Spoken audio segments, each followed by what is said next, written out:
ரீசெண்டா எல்லாரும் கேள்விப்பட்டிருப்பீங்க. நம்ம தற்கொலை கழகத்துல புதிய ஒரு ஆச்சரியக்குறி ஒண்ணு சேர்ந்திருக்கு அப்டின்ட்டு. இந்த ஆச்சரியக்குறி வேற யாரும் இல்ல. நம்ம வாட்ஸ்அப் சம்பவத்துல ரொம்பவுமே பிரபலமானவர் தான். அதுக்கு முன்னாடி ஒரு காணொளி போடுறேன். அத பார்த்துட்டு வாங்க.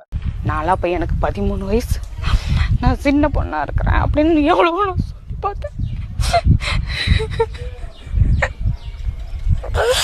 அவங்கள அக்கா தங்கச்சி கூட பிறந்தாங்களோ பிறகுலையே தெரியல. எங்க கற்பையெல்லாம் சூறையாடி எங்க மக்கள்லாம் அடிச்சு நாசப்படுத்தி இங்க இங்க இருந்த ஜனங்களை ஃபுல்லா பார்த்தா எல்லாம் ஒரே அழுக சத்தமா இருந்துச்சு. அப்புறம் நைட்ல ஏரியில இருந்து எங்க வாழ்க்கையை சீரழிச்சு நாங்க சுயநினைவே இல்லாத நிலைமையில ஒரு ஃபாரஸ்ட் ஆபீஸ் கூட்டிட்டு போய் ஃபாரஸ்ட் ஆபீஸ்ல நைட்டு முழுக்க தூங்க விடாம.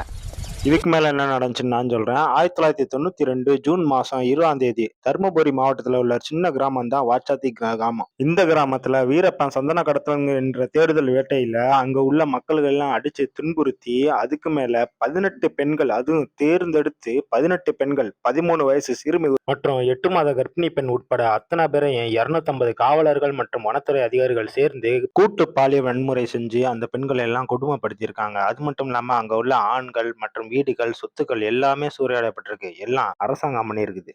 அப்போதைய அரசாங்கம் வேற யாரும் இல்ல. இப்ப நம்ம தற்கொலை கழகத்துல சேர்ந்திருக்காப்லயே இந்த செங்கோட்டையன். இவர்தான் அப்ப இருந்த அதிமுக ஆட்சியில வனத்துறை அமைச்சரா இருந்திருக்காப்ல. அது மட்டும் இல்லாம அந்த ஒரு கேவலமான செஞ்ச அரசு அதிகாரிகள், அவங்க எல்லாம் அரசு அதிகாரிகளே கிடையாது. அவங்களை எல்லாம் காப்பாத்துறதுக்கு தன்னால முடிஞ்ச எந்த ஒரு உதவியுமே செஞ்சு இந்த அளவுக்கு காப்பாத்துறதுக்கு முயற்சி பண்ணியிருக்காப்ல. இப்பேற்பட்ட உத்தமனை தான் கையில வச்சுக்கிட்டு நம்ம அணில ஆட்சி நடத்த போதும். இதுல வேற பத்தாவதுக்கு பிஜேபியில உள்ளவன், ஆர்எஸ்எஸ்ல உள்ளவன் எல்லாம் கொண்டு உட்காந்து உள்ள வச்சுக்கிட்டு சமூக நீதி, சமத்துவ நீதினு பேசி கிழிச்சுக்கிட்டு இருக்காங்க. உங்களா டேய் தற்கொலைங்களா?